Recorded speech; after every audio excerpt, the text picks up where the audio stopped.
غزہ کی پٹی اور مغربی کنارے کے علاقے میں دی پیلسٹائن پیپرز نامی ان دستاویزات کی وجہ سے شدید رد عمل دیکھنے میں آیا ہے جن کے مطابق سال 2008 اور 2009 کے دوران ہونے والے امن مذاکرات میں فلسطینی رہنماؤں کی جانب سے اسرائیل کو بیجا مراد دی گئی تھیں۔ یہ دستاویزات قطر سے نشر ہونے والے ٹیلی ویژن نیٹ ورک الجزیرہ کی جانب سے منظر عام پر لائی گئی ہیں۔ ان دستاویزات میں محمود عباس کی رہنمائی میں ہونے والے مذاکرات کے حوالے سے انکشافات کیے گئے ہیں کہ انہوں نے مشرقی یروشلم کو اسرائیل کے حوالے کرنے اور لاکھوں فلسطینی پناہ گزینوں کے حوالے سے فیصلہ کرنے کا حق بھی اسرائیل کو دینے پر آمادگی ظاہر کی تھی۔ عوامی طور پر فلسطینی رہنما فلسطینی پناہ گزینوں کے حوالے سے فیصلے کو ان پناہ گزینوں کا حق کہتے رہے ہیں۔ ان دستاویزات میں اسرائیل کے حوالے سے کہا گیا ہے کہ اسرائیل نے یہودی ریاست میں مسلمان اکثریت کے آبادی والے علاقوں کو ایک نئی فلسطینی ریاست بنانے کی متنازع تجویز دی تھی۔ اس وقت کے فلسطینی رہنما صاحب ارکات کا کہنا ہے کہ ان باتوں میں کوئی سچائی نہیں۔ میرے خیال سے ہم صحافت کی تاریخ کا بدترین دور دیکھ رہے ہیں۔ Geoffrey Aronson Foundation for Middle East Peace سے منسلک ہیں۔ ان کا کہنا ہے کہ مغربی کنارے کے مقبوضہ علاقے میں فلسطینی عہدیداروں نے کمزوری کا مظاہرہ کیا ہے۔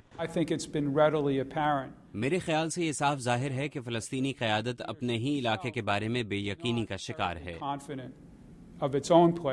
جبکہ کونسل آن فارن ریلیشن کے رابرٹ ڈینین کہتے ہیں کہ فلسطینی قیادت نے اپنی عوام کو اس حوالے سے اعتماد میں نہیں لیا۔ ایک حقیقت یہ بھی ہے کہ فلسطینی قیادت نے اپنے لوگوں کو ان مذاکرات میں اسرائیل کو دی جانے والی چھوٹ کے حوالے سے تیار نہیں کیا۔ اب یہ سب فلسطینیوں کے لیے ایک حیران کن بات بن کر سامنے آ رہی ہے۔ شائع کردہ دستاویزات اس دور کی ہیں جب ایہود اولمرٹ اسرائیل کے وزیر اعظم تھے اور یہ مذاکرات ہو رہے تھے، لیکن اس کے بعد سال 2009 میں بنجمن نتن یاہو کے اسرائیلی وزیر اعظم بننے کے بعد انہوں نے مذاکرات کو دوبارہ سے شروع کرنے پر زور دیا۔ جہاں تک میری معلومات ہیں، نتن یاہو کی حکومت نے ابھی تک امریکی حکومت کی جانب سے کی گئی اس درخواست کا جواب نہیں دیا جس میں بنیادی معلومات پر اسرائیل کے نقطہ نظر کی وضاحت مانگی گئی ہے۔ تو ابھی ہم پہلے مرحلے پر ہی ہیں۔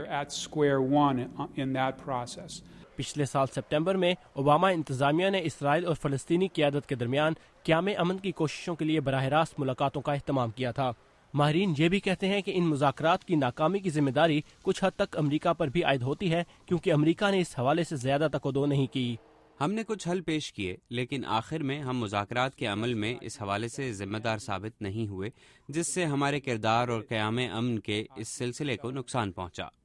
which have undermined the credibility of our own role, the credibility of the process. حال ہی میں واشنگٹن میں اردن کے وزیر خارجہ سے ایک ملاقات میں امریکی وزیر خارجہ ہیلری کلنٹن نے کہا کہ امریکہ مشرق وسطیٰ میں قیام امن کے لیے سنجیدہ ہے۔ ایک ایسا حل جس سے اسرائیل بھی مطمئن ہو اور فلسطینی عوام کی امنگوں کے مطابق ایک الگ ریاست کا وجود ہو۔ لیکن ماہرین کہتے ہیں کہ دوبارہ سے امن مذاکرات شروع کرنا مشکل ہوگا۔ فلسطینی صدر محمود عباس کے لیے سخت شرائط پوری کیے بنا مذاکرات شروع کرنا محال ہوگا۔ جبکہ جیفری ایرنسن کا کہنا ہے کہ دستاویزات کی وجہ سے غزہ کی پٹی میں حریف گروپ حماس کی طاقت میں اضافہ بھی ممکن ہے۔